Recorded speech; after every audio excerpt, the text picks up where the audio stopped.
Salve, salve, rapaziada! E aí, como é que vocês estão? Tudo certo? Tudo em paz? Hoje nós vamos estudar Apocalipse 13. Eu queria te desafiar, se você ainda não se inscreveu no nosso canal, se inscreva, ative as notificações para que todas as vezes que sair um novo estudo de Apocalipse, simplão teológico ou qualquer outro estudo bíblico, reflexão bíblica, vídeo sobre missões, você seja notificado. Então, enquanto roda a vinheta, eu quero que você pause a vinheta, leia Apocalipse 3 na sua Bíblia e volte para a gente entender que duas bestas são essas, beleza? Então, roda a vinheta!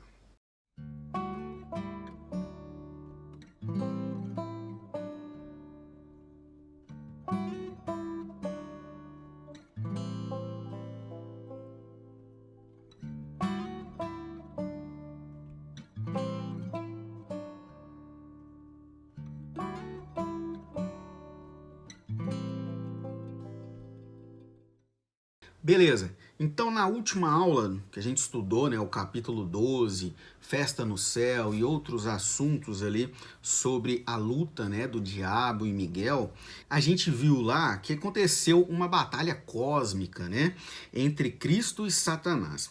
Analisa a dinâmica das forças espirituais em luta. O grande e o antigo dragão tentando destruir o filho da mulher. Revela também como a encarnação de Jesus frustrou os planos de Satanás, razão pela qual ele tenta de todas as formas destruir a criança que nasce, contudo ela prevalece. Ao entrarmos no capítulo 13, o drama se desloca do plano cósmico e se volta para a esfera histórica. Sai do âmbito do eterno e invade os meandros da temporalidade, penetra os eventos da raça humana e se manifesta num contexto político e humano. Aqui percebemos como o sobrenatural não se distancia do natural e vice-versa. A história dos homens é uma última análise, a história da intervenção de Deus na Terra e a oposição de tais poderes a tudo aquilo que é verdadeiramente divino. A cosmovisão do Antigo e do Novo Testamento é permeada por toda uma compreensão da intervenção do sobrenatural no mundo aparentemente secular. O mundo espiritual e o físico não são distanciados um do outro, não são compartimentalizados, divididos, antes complementares, vivendo uma relação na qual, mesmo quando achamos que os eventos são puramente naturais, eles estão recheados de espiritualidade. Por isso o apóstolo Paulo afirma que quer comamos ou bebamos, façamos tudo para a glória de Deus. E noutro lugar ainda, que por mais humanos que estes eventos possam parecer, em última instância, a nossa luta não é contra a carne e o sangue, sim contra os principados e potestades nas regiões celestiais, Efésios 6:10. Francis Schaeffer alerta sobre o risco de criarmos uma teologia com dois andares filosóficos, como se estes mundos fossem totalmente diferenciados um do outro, sem capacidade de influenciarem um ao outro ou se tocarem. Para ele, nossa teologia sistemática tende a criar dois níveis, ou fazer a leitura destes universos de forma platônica e dualista. Assim, teríamos dois universos. Primeiro universo, a graça, o nível superior, Deus o Criador, o céu e as coisas celestes, o invisível e sua influência na terra, a alma humana, a unidade. Então nós temos o segundo nível, a natureza, o nível inferior, a criação, a terra e as coisas terrenas, o visível e o que fazem a natureza e o homem na terra, o corpo humano, a diversidade. Schaeffer fala sobre isso no livro dele A Morte da Razão. O resultado é que com essa leitura dividimos o mundo em dois andares, mas a posição bíblica sustentada pela Reforma não é a concepção platônica. Deus nos pode falar e dizer acerca de si mesmo, não de forma exaustiva, mas de maneira real, não plena, mas verdadeiramente. Mas Deus nos tem falado também acerca de coisas pertinentes ao reino do finito, ao elemento criado. Em outras palavras, o universo espiritual e material não são seccionados, mas fazem parte de uma unidade cósmica, estão junto. O livro de Apocalipse revela que os dramas cósmicos e terrenos se tocam constantemente. Como assim? Como que nós vemos esses feitos, né? O que está falando aqui no livro de Apocalipse? Se a gente analisar todos os estudos que nós tivemos de Apocalipse, do primeiro até hoje, a gente vê que quando acontecem reações no céu, refletem na terra. Então não tem como existir essa divisão, esses dois mundos separados, o mundo espiritual e o mundo material. Eles andam alinhados e andam juntos. Quando nós vimos no último estudo que o diabo luta contra Cristo, né? Luta com Miguel e os arcanjos, e eles são expulsos do céu, eles vão para onde? Eles vão para a terra. Então o que acontece? Há um alinhamento, tá tudo junto, tá tudo conectado, não existe dois mundos, é um mundo só. Então, vamos entender então que bestas são estas? Hoje nós vamos descobrir quais são essas duas bestas. Guarda essa informação aí, que agora nós vamos ver a primeira besta, Apocalipse 13, do 1 ao 10. Esta primeira besta tem características monstruosas. A segunda tem uma aparência iníqua e amena. Provavelmente isto nos revela que a segunda seja mais perigosa que a primeira. Apocalipse, queridos, lembra? Livro simbólico. Não são... o que está escrito no livro de Apocalipse, na sua maioria das vezes, não é literal. Mas uma coisa muito importante que nós vemos aqui é que quando algo se mostra demais, né, como a gente vê que essa primeira besta é monstruosa, e a segunda não, a segunda já é um pouco menos, quer dizer que a segunda é mais perigosa. Por quê? Porque ela não revela claramente quem ela é. A primeira coisa que nos é dita sobre ela é que sobe do mar. Mar significa nações e seus governos. Guarda essa informação aí. Aonde nós tiramos isso? Isaías 17:12 e Apocalipse 17:5. Simboliza o poder perseguidor de Satanás incorporado em todas as nações e governos do mundo através de toda a história. Olha aí, guarda essa informação que ela é importante. Ou, conforme aponta Leide, um símbolo da humanidade não regenerada, em constante agitação social, semelhante a um caldeirão borbulhante da vida nacional e social confusa, de onde surgem os grandes movimentos históricos. Ela tem 10 chifres e 7 cabeças. Os 10 chifres da besta simbolizam seu grande poder. Qual seria a melhor interpretação deste texto? Muitos afirmam que é uma referência a Roma, porque fala de 7 colinas e 10 imperadores. Elu afirma que esta ideia não está excluída, podendo até ser feita, mas, na sua opinião, é por definição muito limitada. O chifre é, ao longo de toda a Bíblia e nos escritos do Oriente, símbolo compreensível do poder. Ele é multiplicado por 10, que é o poder elevado ao absoluto. A cabeça é o símbolo do domínio. Quer dizer o quê? Tem domínio, tem poder, tem autoridade. Domínio de comando. Não é muito fácil saber se as 7 cabeças representam 7 imperadores subsequentes, mas os símbolos são claros. O fato de haver pluralidade 7 e 10 indica igualmente que não é um poder particular que é visado. Trata-se de uma potência geral, mais constante. Não fala apenas de Roma, mas da potência absoluta do mundo político. Embora as formas sejam diferentes, a essência permanece a mesma. O governo do mundo dirigido contra a igreja. Sobre as cabeças havia nomes de blasfêmia. A besta tem prerrogativas divinas. Traz um nome de divindade sobre a cabeça, exigindo que os homens a adorem. Apocalipse 13, 4. Talvez fosse uma alusão aos títulos de divindades que os imperadores usavam na tentativa de promover a crença de que eram divinos. Existem vários aspectos que devem ser considerados quando se fala da besta. Primeiro deles, esta besta é golpeada de morte, ferida mortalmente e curada. Apocalipse 13, 3. Esta simbologia demonstra o poder do Estado. Revela que sua força política pode ser questionada, ou mesmo ferida, e quase sempre o é. Mas ressurge das cinzas e aumenta o seu prestígio diante de cada nova crise. Cada vez que um poderio militar é ameaçado e resiste a oposições, brota com força ainda maior e impressiona mais o povo. Segundo aspecto, outra imagem forte refere-se ao poder de alcance de tal governo. Ele tem autoridade sobre cada tribo, nação, povo e língua. Este poder é exercido de forma universal e total. Impressiona-nos ainda que ele tenha poder e obtenha vitória sobre o povo de Deus, pois o texto nos afirma que ele tem o poder de vencê-los.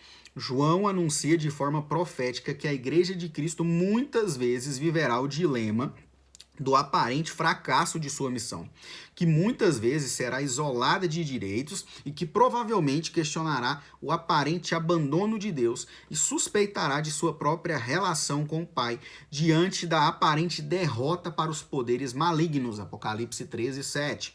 Conforme o relato do versículo 4, este poder político torna-se concorrente de Deus, pois a besta é adorada.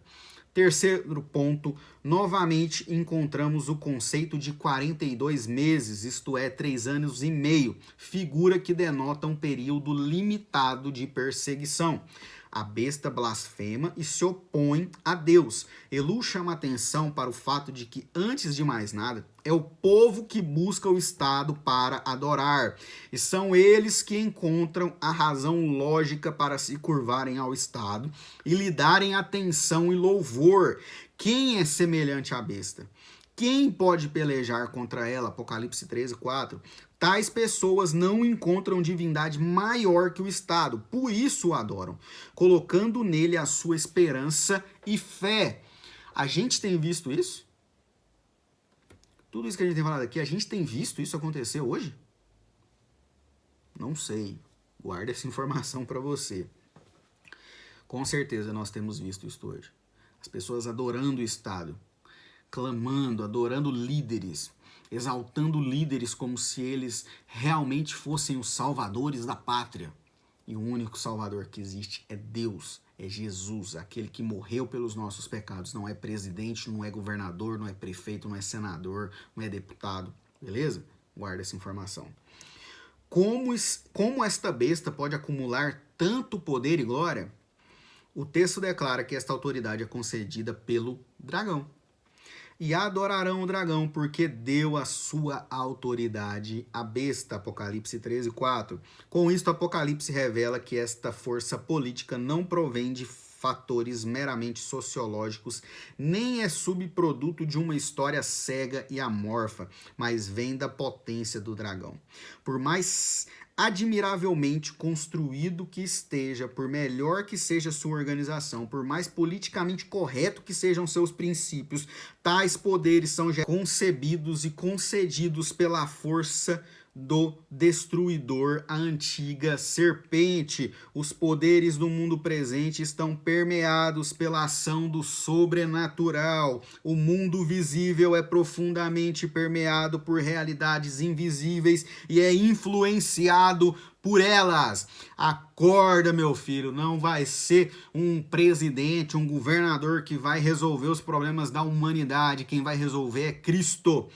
E isso, todo esse poder que está sendo dado a esses líderes políticos é dado pelo dragão, é dado pelo diabo, pela antiga serpente. A gente precisa estar mais atento a esses fatos.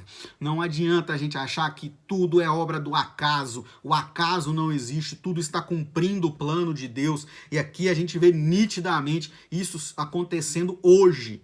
Hoje, pessoas adorando o Estado, venerando o Estado, sem o Estado pedir. Elas fazem isso por elas mesmas. Então, nós precisamos acordar para essa realidade que tem acontecido. Então, ficou claro aqui quem é essa primeira besta?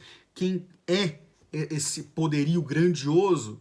É o governo. A primeira besta é o governo. E quem dá poder e autoridade a esse governo é o dragão, é a besta, é o dragão, é a antiga serpente. Satanás, o diabo. Então agora a gente entra na segunda besta. Apocalipse 13, do 11 ao 18, vai falar sobre a segunda besta. Existem várias interpretações para a segunda besta. Embora tais interpretações sejam distintas, não são opostas. Elu afirma tratar-se da propaganda. É ela que anima a imagem que lhe dá a palavra. Uma vez Mas a grande arma da segunda besta é a palavra. Ela põe as suas palavras na boca do Estado. E é através dela que o Estado fala e se faz conhecer, designar, obedecer. Portanto, estamos verdadeiramente diante da obra extraordinária da animação de uma estrutura morta, de uma organização estéril, de um mecanismo de poder que se torna presença viva e vital. Ora, o que efetivamente desempenha todos estes papéis é exatamente a propaganda. Para Hendrickson, trata-se de religião e filosofia falsa.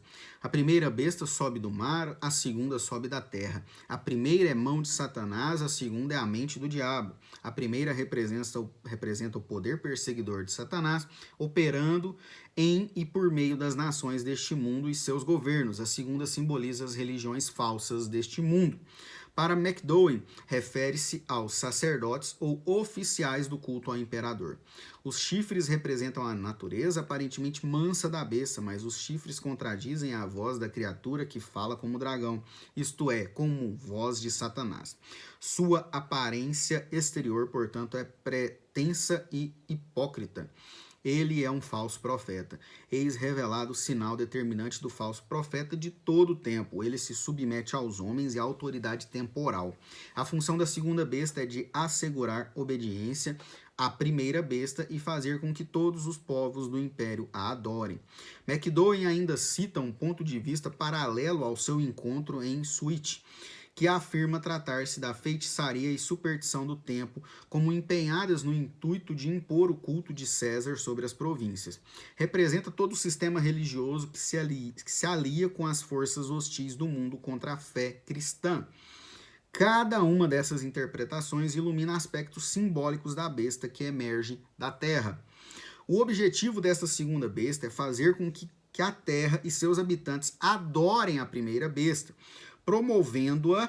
Cada uma destas ideias pode facilmente ser aplicada a esta perspectiva hermenêutica. Esta segunda besta apresenta-se na forma de um cordeiro, mas tem fala de dragão. É benigna na sua aparência, apresenta-se inofensiva, revela doçura, assemelhando-se a um cordeiro, mas interiormente encobre um monstro perigoso. Seu pensamento interior, sua essência e seu caráter se revelam no seu modo de falar. É a mentira com aparência de verdade. Não é isto mesmo que nos faz a propaganda? Nos tentam convencer que um determinado produto é bom mesmo que ele não preste? Gerando em nós necessidades sem que realmente precisemos dele? A propaganda quase sempre é enganosa e sedutora. O mesmo se dá com os sistemas filosóficos e religiosos. Satanás se transformando em um anjo de luz, transformando os seus ministros em ministros de justiça, onde a gente vê isso, 2 Coríntios 11, 14 e 15. Isto simboliza todos os perigosos sistemas religiosos que têm surgido vestidos de ovelhas, mas sendo lobos vorazes interiormente. A religião pagã batalha contra a verdade do evangelho e luta para destruir a igreja e sua mensagem. O grande desafio nosso é distinguir o falso do verdadeiro. Apocalipse 13, 13 diz: também opera grandes sinais, de maneira que até fogo do céu faz descer a terra diante dos homens. Seduz os que habitam sobre a terra por causa dos sinais que lhe foi dado executar diante da besta. É nítido aqui que nós vemos então que essa segunda besta é a propaganda. Ela quer nos seduzir e fazer com que nós venhamos adorar a primeira besta, que é o Estado. Este apelo pelo mágico, pelo místico, pelos sinais exteriores são atraentes demais para os seres humanos. O problema com o falso profeta é que ele não representa apenas a religião formal, mas representa o verdadeiro poder de Satanás. O aparecimento do iníquo é segundo a eficácia de Satanás, com todo o poder e sinais, prodígios da mentira e com todo o engano de justiça aos que perecem. 2 Tessalonicenses 2, 9 e 10. Então, a gente entendendo aqui por essas divisões, né, essas interpretações de grandes teólogos, a gente fica com a segunda besta sendo a propaganda, é o que se encaixa melhor, é o que se conecta melhor para que a gente venha entender o que realmente é essa segunda besta. Mas beleza, então o que significa a marca da besta? E qual é a interpretação do 666, o número da besta? Vamos